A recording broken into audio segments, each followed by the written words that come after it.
Boa noite, irmãos.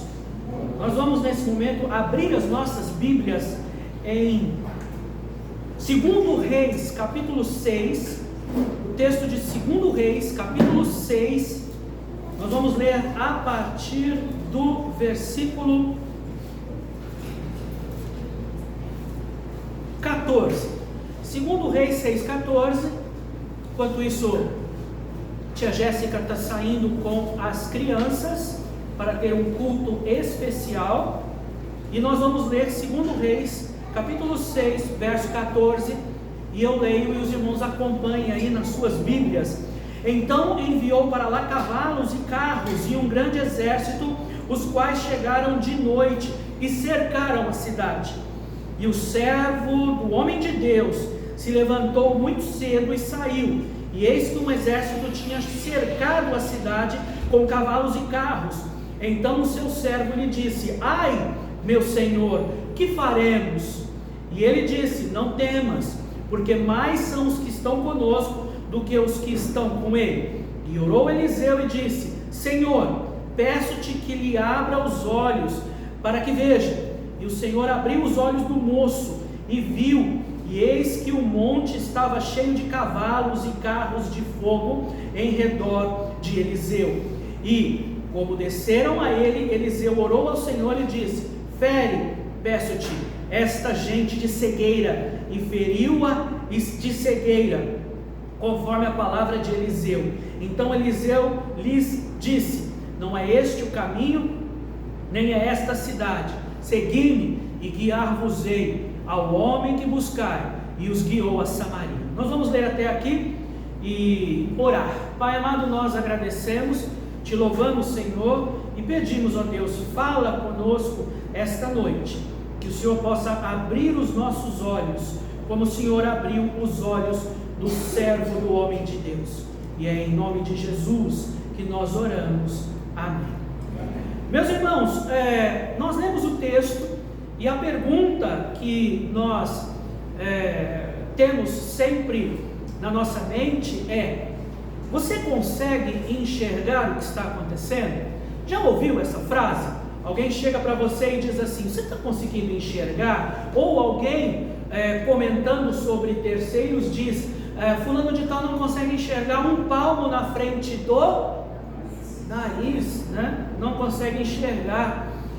Nós sabemos que, vez por outra, nós olhamos muitas coisas na nossa vida e não conseguimos enxergar. Eu não estou falando só de miopia, né? Eu não estou falando só de astigmatismo, hipermetropia.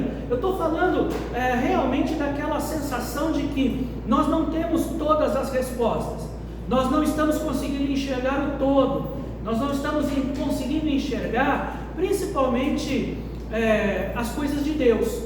Se a gente fizer uma comparação, traçar um paralelo, quando você, muitas vezes, precisa mexer na antena lá em cima do telhado. Quem aqui se lembra da época em que ficava um lá em cima do telhado e outro na TV dizendo: mais pro lado, tá bom, vira mais, passou, volta, e virando a antena? Tem uns irmãos que estão olhando assim de uma cara assustada, o que esse homem está falando? Teve uma época que alguém ficava lá em cima do telhado virando a antena e tentando pegar lá embaixo, a sintonizar os canais. E isso vão-se muitos anos, né? E lá de cima do telhado eu achava interessante que tinha um jeito diferente de enxergar as coisas. Então eu ficava lá em cima, dava para ver a casa do vizinho, dava para ver a rua de lá de cima. Se nós fizermos ainda uma comparação maior ainda, você já subiu um prédio? Sabe aqueles mirantes? Nós fomos numa cidade do interior, uma cidade lá na praia, e aí eles têm um mirante, sobe uma montanha lá em cima, e aí você consegue ver toda Caraguá, assim, um ponto que você vê a cidade inteirinha, assim, a coisa mais bonita. Vamos fazer um outro paralelo? Quem aqui já andou de avião? Quem aqui já olhou lá da janelinha lá em cima, e aí você vê aqueles carrinhos de brinquedo desse tamanhozinho andando nas estradas? Você vê cada cidade que na verdade é desse tamanhozinho assim a cidade. Não é. É que você está muito alto acima das nuvens e parece tudo tão pequenininho.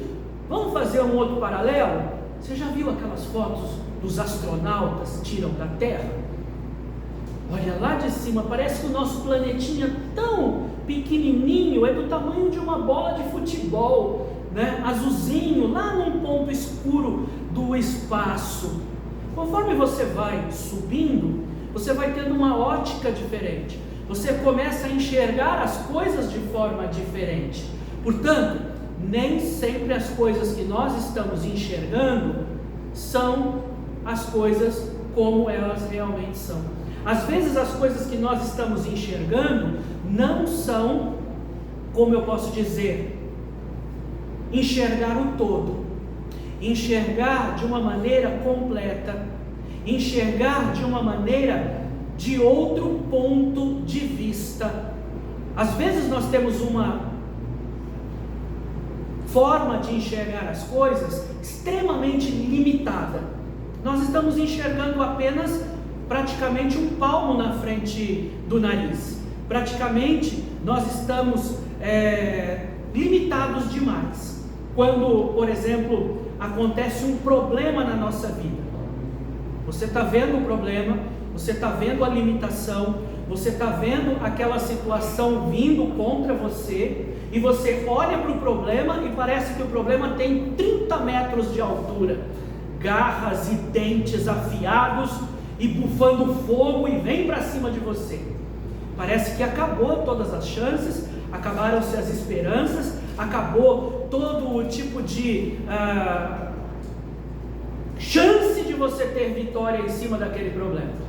Quantos aqui já passaram por problemas que você realmente desabou? Aquele problema te desmoronou, te desmontou, você realmente ficou muito chateado, chorou demais, brigou com quem não devia brigar, porque aquilo para você, aquilo que você estava enxergando era por extrema, chegava ao extremo de ser uma injustiça das injustiças. Você olhou aquilo e disse: como que Deus, aí a gente às vezes acaba incluindo Deus, como que Deus pode ter permitido me acontecer algo tão terrível? Já se sentiu assim? Tempos depois, quando você conseguiu enxergar estas coisas que aconteceram com você de um outro ponto de vista, você começa a pensar: olhando por esse ângulo, olhando dessa forma, olhando por essa ótica, depois que passou um tempo, olhando agora que eu sou mais maduro, não foi tão assim, não era para tanto. Eu não precisava ter saído cuspindo marimbondo. Peraí, agora eu estou vendo as coisas por um outro ângulo. Quando nós lemos esse texto de 2 Reis, capítulo 6, nós encontramos o profeta Eliseu sendo guiado por Deus, e ele estava derrotando o exército assírio sozinho. Ele estava cada vez mais, o exército se preparava para atacar Israel, e o profeta sempre avisava o rei israelita que conseguia emboscar o inimigo antes que ele atacasse. Foi até sugerido ao rei da Síria que poderia haver um espião. O rei da Síria falou: é impossível isso, a gente vai tentar atacar Israel e eles se antecipam nos ataques. Mas os homens do rei da Síria, eles acabavam assegurando que quem era responsável pelas derrotas era o profeta Eliseu. Então, o que o rei da Síria fez? Ele declarou guerra contra Eliseu. Ele precisava matar aquele que estava frustrando o seu objetivo de derrotar Israel.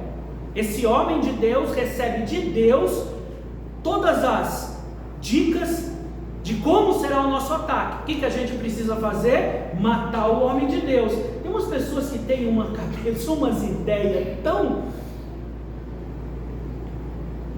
O que ele fez? No texto que nós lemos, diz assim, versículo 14: então enviou para lá cavalos e carros e um grande exército, os quais chegaram à noite e cercaram a cidade. Mandou todo o exército a um acampamento de 2 pessoas. Já imaginou que exagero? Todo o exército da Síria, ou quase todo, foi lá e cercou. O que, pastor? Um exército de 1 milhão de homens? Não, 2 homens, Eliseu e o menino que estava com ele. Acontece que no versículo 15, o servo do homem de Deus se levantou muito cedo e saiu da barraca, e eis que um exército tinha cercado a cidade com cavalos e carros. Então o seu servo lhe disse: ai meu senhor, que faremos? Já imaginou? Você está ali sozinho, de repente vem milhares de soldados contra você. O menino acorda de manhã, cabelão desse tamanho, tirando as remelinhas dos olhos, não tinha dado nem tempo de escovar os dentes. Ele sai só lá fora para ver como é que estava o dia, amanhecendo. Quando ele olha, aquela multidão de cavalos e carros e exército todo ali, pronto para atacar. O menino tremeu nas bases, ele tremeu todo. Você já se viu numa situação dessa, aonde você falou: esse é o meu fim, acabou, agora não tem jeito, o sofrimento é certo. Esse menino realmente, ele tinha uma visão daquilo que estava diante dos seus olhos, e ele ficou muito bravo. Eu estou dizendo de mim mesmo. Quando isso aconteceu comigo, cada um tem um temperamento, e eu vi a injustiça, e eu olhei para aquilo e falei: como pode? Geazi, o nome desse rapaz, ele se apavorou. No seu caso, eu não sei qual foi a sua reação, mas alguma reação nós temos quando nós apenas olhamos aquilo que está diante de nós. O jovem que servia o homem de Deus, Eliseu, ele se levantou muito cedo e viu as tropas cercando a cidade. Ele ficou assustado, e aí no versículo 15 ele corre para Eliseu e diz: o que vamos fazer? O que faremos? Ai meu Senhor! Eu imagino que esse ai meu Senhor não foi só de boca para fora, ele deveria estar chorando, ele deveria estar desesperado, ele deveria estar assim, babando. Eu não sei, imagine como você achar melhor, porque a situação era por demais desesperadora. Ele olhou com seus olhos naturais. Quando nós olhamos as coisas que nos cercam com os nossos olhos naturais, nós nos desesperamos. Quando nós olhamos as coisas com os nossos olhos aqui da terra, nós entramos em desespero. O medo toma conta da gente, a raiva nos domina, o desânimo vem e nos abate. Não sei qual é o seu temperamento. Com os olhos naturais, ele viu que a força do inimigo era insuperável, e a sua fraqueza era desesperadora a situação. Mas Eliseu, ele olha a situação de uma forma completamente diferente. Eliseu, ele olha a situação do ponto de vista espiritual. Eliseu, ele tem uma visão de outro ângulo. Eliseu, ele não está só em cima da casa. Não, Eliseu não está no 38º andar do prédio. Não, Eliseu não está no avião. Não, Eliseu não está só na espaçonave lá do astronauta. Não, a visão de Eliseu é muito mais alta. A visão de Eliseu é tão alta, mas é tão diferente, que o ponto de vista de Eliseu é o ponto de vista espiritual. E aí sabe o que Eliseu diz? Esse exército não representa ameaça nenhuma. Geazi, eu imagino, se sou eu no lugar do menino, eu ficaria mais nervoso ainda. Porque se tem uma coisa que pessoas que têm o meu temperamento ficam nervosas, é quando está perto de pessoas que não estão nervosas. E aí acontece que Eliseu, ele viu a situação de uma forma diferente. Você leu, né, o verso 16, e ele disse: não tem. Eu fico imaginando Eliseu falando com aquela calma que tira a gente do sério, sabe? Não tem medo, não. Fica calmo. Vai dar tudo certo.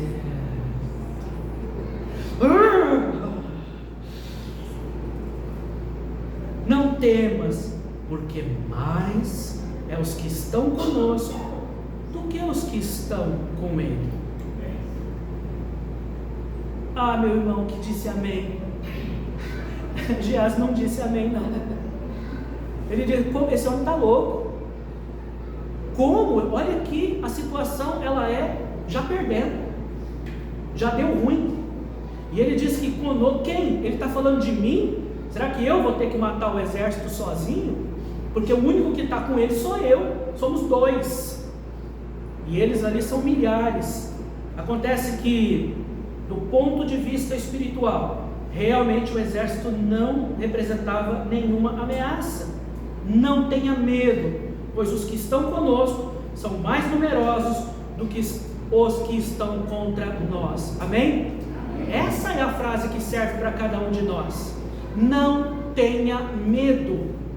Os que estão conosco, ou aquele que está conosco, é muito maior do que todos os que estão contra nós. Eliseu então e o seu servo, eles vêm. Aliás, Eliseu, antes, ele orou Eliseu, 17, e disse: Senhor, peço-te que abra os olhos, peço-te que lhe abra os olhos para que veja. E o Senhor abriu os olhos do moço, e aí ele viu, e eis que o monte estava cheio de cavalos e carros de fogo em redor de Eliseu. Aquele menino, ele teve os olhos abertos através da oração. Eliseu, ele orou e pediu a Deus: abre os olhos. Às vezes nós temos que orar por nós, para que Deus abra os nossos olhos, mas às vezes nós temos que pedir que Deus abra os olhos daqueles que nós amamos, daqueles que ainda continuam vivendo uma vida longe de Deus. Às vezes você precisa orar pelo seu marido, Vanessa, viu? Às vezes você precisa orar pela sua esposa, às vezes você precisa orar pelos seus filhos, pelo seu pai, pela sua mãe, principalmente se eles não forem salvos, porque a oração de Eliseu foi: abra-lhe os olhos. Faz essa oração, diga: Senhor, abre os olhos do meu irmão, abre os olhos dos meus pais, abre os olhos. E aí Deus ouviu a oração e abriu os olhos do moço. E irmãos, depois daquilo, a vida de Geás nunca mais foi a mesma. Geás é o nome do menino, tá bom? É que eu sei porque eu li o resto do texto. Você vai ler depois em casa. Eliseu e o seu servo não tiveram que ferir ninguém, não tiveram que sair em batalha contra ninguém. Deus, ele entregou o exército sírio nas suas mãos, e ele deixou que fosse para casa em paz. Aqueles soldados e o povo de Israel aprenderam uma grande lição: Deus é maior que qualquer inimigo que nós podemos enfrentar. Nós precisamos lembrar sempre dessa lição. Quando nós nos levantarmos para enfrentar qualquer problema, por mais que este problema for insuperável, insuportável, Deus, ele sempre nos dá socorro. Deus sempre, ele vai estar disponível. Deus sempre, ele vai estar ao nosso lado, conosco, todos os dias, até o fim dos tempos. Deus, ele nos assegurou que ele estaria conosco. Basta apenas nós estarmos com os nossos olhos abertos. Nós precisamos abrir os nossos olhos e ver de um ângulo diferente. Considere que Deus, ele coloca todos os seus anjos, os mais numerosos e poderosos, com todas as suas forças, contra o diabo, contra os inimigos.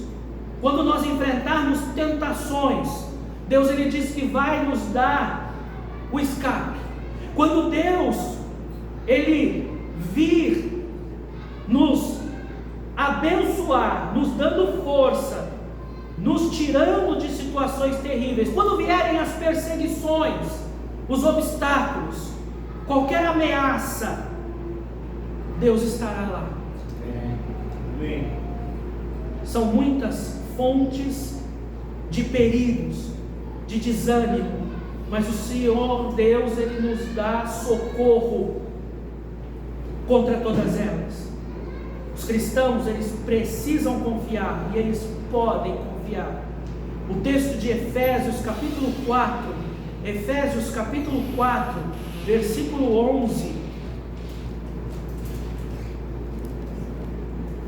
No texto de Efésios capítulo 4, verso 11 a 16, diz assim: e Ele mesmo deu uns para apóstolos, outros para profetas, e outros para evangelistas, e outros para pastores e doutores, querendo o aperfeiçoamento dos santos, para a obra do ministério, para a edificação do corpo de Cristo, até que todos cheguemos à unidade da fé, e ao conhecimento do Filho de Deus, a homem perfeito, à medida da estatura completa de Cristo, para que não sejamos mais meninos inconstantes, levados em roda por todo o vento de doutrina, pelo engano dos homens que com astúcia enganam fraudulosamente. Antes, seguindo a verdade em amor, cresçamos em tudo naquele que é a cabeça, Cristo, do qual todo o corpo, bem ajustado e ligado pelo auxílio de todas as juntas, segundo a justa operação de cada parte, faz o aumento do corpo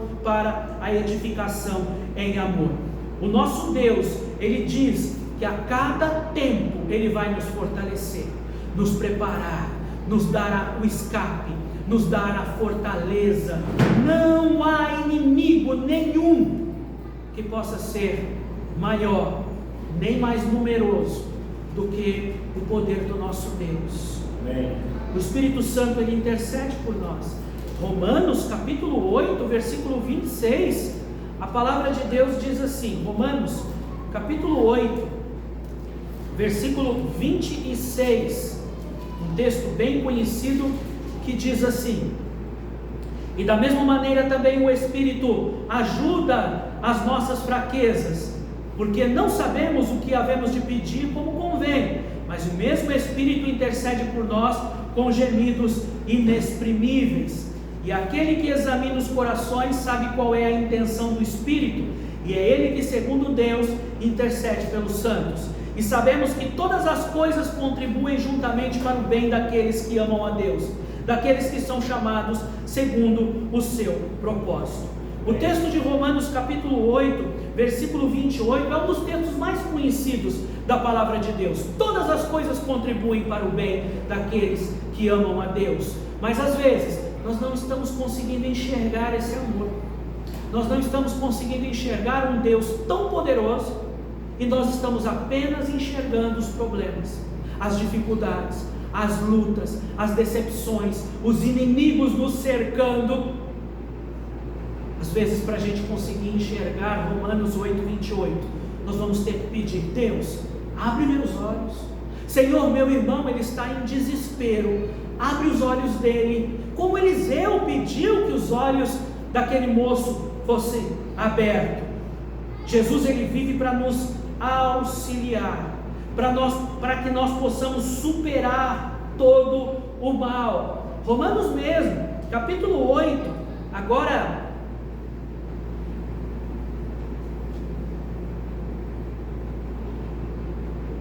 31 a 39 diz assim: que diremos, pois, estas coisas? Se Deus é por nós, quem será contra nós? Aquele que nem mesmo seu próprio filho poupou, antes entregou por todos nós, como não dará também todas estas coisas? Como intentará acusação contra os escolhidos de Deus? É Deus quem nos justifica. Quem é que condena? Pois é Cristo quem morreu. Ou antes, quem ressuscitou dentre os mortos, o qual está à direita de Deus e que também intercede por nós. Quem nos separará do amor de Cristo? A tribulação, ou a angústia, ou a perseguição, ou a fome, ou a nudez, ou o perigo, ou a espada? Pode ser milhares de exércitos ao nosso redor. Está escrito 36, por amor de ti somos entregues à morte todo dia, somos reputados como ovelhas para o matadouro, mas em todas as coisas somos mais que vencedores por aquele que nos amou, porque estou certo de que nem a morte, nem a vida, nem os anjos, nem os principados, nem as potestades, nem o presente, nem o porvir, nem a altura, nem profundidade, nem alguma outra criatura nos poderá separar do amor de Deus que está em Cristo Jesus, nosso Senhor. Amém? Amém. Os exércitos podem vir com todas estas armas que nós acabamos de ler. Jesus Cristo é maior. Jesus Cristo é poderoso. Aquele que está conosco é maior do que os que estão contra nós. Amém? Amém. Que Deus possa nos abençoar. Que Deus possa nos mostrar, abrir os nossos olhos. E que esta noite, ao orar, você possa dizer para Deus: Deus, abre meus olhos. Eu quero enxergar como o servo do Senhor, o servo do homem de Deus enxergou. Eu não quero ficar com a minha visão tão curta, tão breve, tão medíocre. Eu quero enxergar do jeito que Deus enxerga. Eu quero olhar o plano de Deus na minha vida. E se você tiver alguém que precisa dessa mesma oração, faça como Eliseu. Diga: Senhor, abre os olhos dele também, abre os olhos dela também. Irmãos, se há uma resposta de oração certa, é quando nós pedimos para Deus abrir os olhos de alguém. Eu vejo Deus amando esse pedido de oração, tendo prazer em ter mais pessoas chegando à presença dele. Que Deus possa nos abençoar. Senhor, nosso Deus e Pai, nós te agradecemos, te louvamos, porque o Senhor é muito bom. Obrigado, Senhor, pela tua graça, pelo teu amor.